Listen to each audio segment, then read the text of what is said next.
there is no award of the Spratlys or Paracels to China, but China continues to give this disinformation. Now, if you don't fact check, talagang maniniwala ka kasi they say it with a straight face. Sasabihin nila, oy, na-award na sa amin yan ng Cairo Declaration, ng Potsdam Declaration, ng San Francisco Peace Treaty. And yung San Francisco Treaty, the People's Republic of China denounced it as illegal. How can they claim rights under a treaty that they even declared as illegal? Later, at that time, when it was going on, they declared it is illegal kasi hindi sila nakaparticipate. Ngayon, sinasabi nila, inaward sa amin yan. You see the inconsistency of all this. But lahat ito can be exposed as fake, disinformation. All we have to do is to fact check. Okay. Ito ba, sir, yung pag-cite nila ng Potsdam Declaration, ng Cairo Declaration, tsaka yung San Francisco Peace Treaty, matagal na po ba nilang ginagamit yan sa propaganda machine nila about the South China Sea or fairly recent po? Matagal na. Paulit-ulit nila yan. And paulit-ulit ko lang sinasabi, mali kayo. In fact, some Filipinos, I know of one Filipino belonging to the Kamuning Pandesal Forum, wrote an article na, sa China yan because under the Treaty of Taipei, binigay yan sa China, the Spratlys and the Filipino ito writing that the Treaty of Taipei awarded the Spratlys and the Paracels. How can dalawang parties lang doon sa Treaty of Taipei, Japan and China, Republic of China. How can Japan award it na pumirma na siya renouncing? In 1951, Japan renounced all title and claim to the Spratlys and Paracel. 1952, nagka-treaty ang Japan with Taiwan. Sinabi ng treaty, we recognize the San Francisco disposition of all these territories. So how can Japan now, how can they say that Japan awarded the Spratlys and the Paracels to China when 1 year before that Japan already renounced all claims? And in fact, the treaty itself, Treaty of Taipei, said we recognize the San Francisco Treaty. Talagang they twist everything. Now, if you don't fact check, talagang you will be misled, no? Okay, speaking of fact checking, no, kasi ang isa sa mga elements ng effective disinformation, matagal na namang ginagawa to in history, no? Ginawa to ni Goebbels, no? Ulit-ulitin, and eventually it will become fact sa mata ng maraming tao. Ang tanong ko po sa inyo, do you think this Chinese propaganda machine is actually effective and is it winning, especially at this time? Ngayon, na-expose na sila. But before the arbitration, remember, before the arbitration, sabi nila, we are an old civilization. So we own the South China Sea 2,000 years ago pa. So when I saw articles sa US, sa Europe, sabi nila, China is an old civilization. Siguro totoo kanila yon since 2,000 years ago. Because they were not told the actual facts. So maraming naniniwala at that time, I've been talking to them and they said China is an old civilization. So, but when we submitted all the documents to the arbitral tribunal, sinabi ng arbitral tribunal, there is no basis. There is no historical basis for that. Talagang wala naman At that 2,000 years ago, China didn't even care about the Spratlys or the Paracels. Ano sa tingin niyo po yung effective ways to actually combat this disinformation coming from the Chinese propaganda machine at this time? Well, the effective way is fact check and then disseminate. Ngayon, if you talk to the Europeans, the Americans, pinagtatawanan na yung 9-dash line because they understand. So we've solved that problem. In fact, nahihiya na yung mga Chinese to keep on repeating the 9-dash line. So nag-invento na sila ng 4 shas. Yung 4 shas nila ngayon, pareho din it will not pass muster ng UNCLOS. So talagang wala, they're at a loss. Ngayon, they're claiming now na it's the Cairo Declaration, it's the Potsdam Declaration, San Francisco Declaration, Treaty of Taipei. Wala naman eh. Talagang, pero may naloloko sila ay Filipino writers just follow them hook, line, and sinker. Talagang tapos yung mga Filipino writers pa, talagang ang tapang na tama raw ang China. They just copy the propaganda of China without fact checking.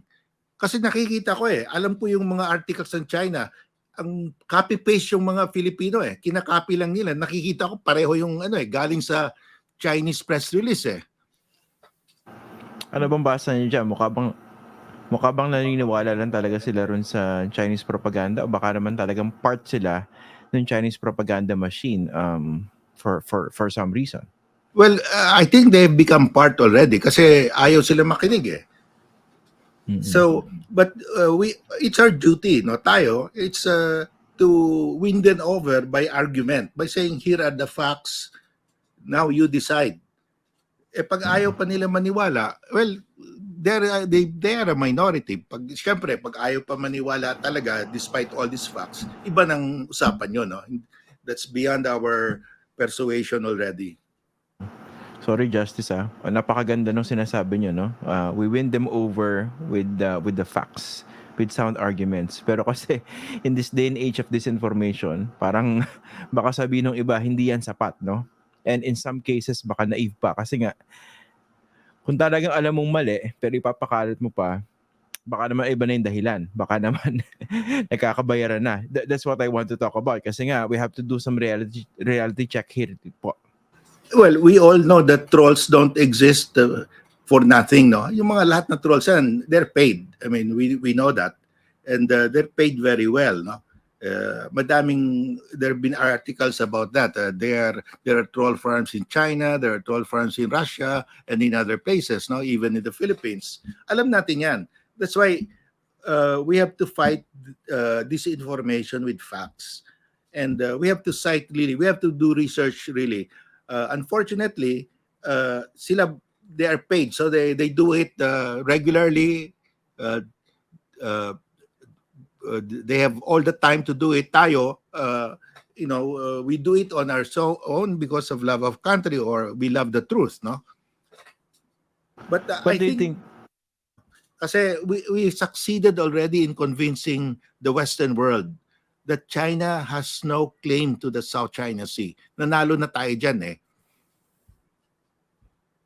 Ano naman po tingin niyo rin sa doon sa pagbibigay ng platform ng ilang mga Pilipino, no? Sometimes even sa media.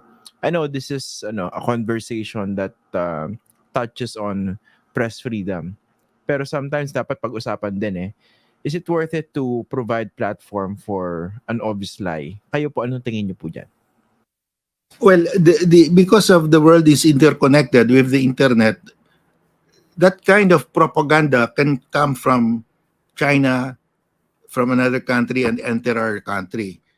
So what's happening now is they have spokesmen here, but they could easily broadcast that through the internet. So we have to face that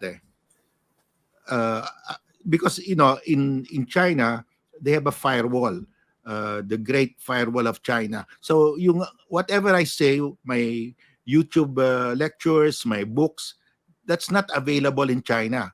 Pero yung Chinese propaganda available in the Philippines.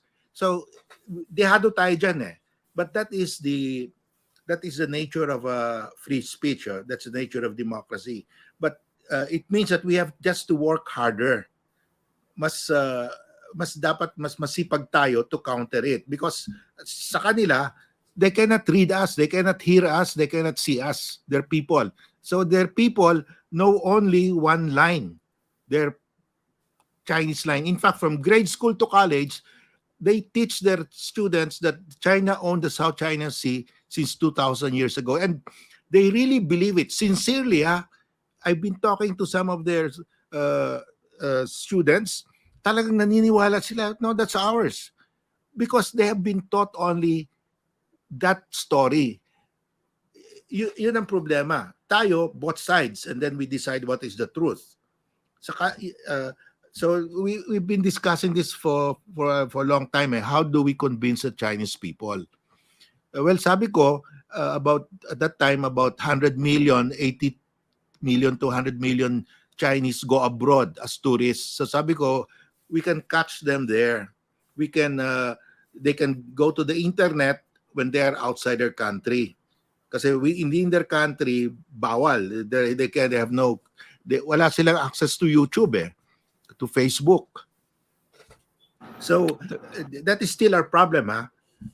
But we can mitigate this. Katulad yan, Ateneo and UP agreed to establish Confucius Institute.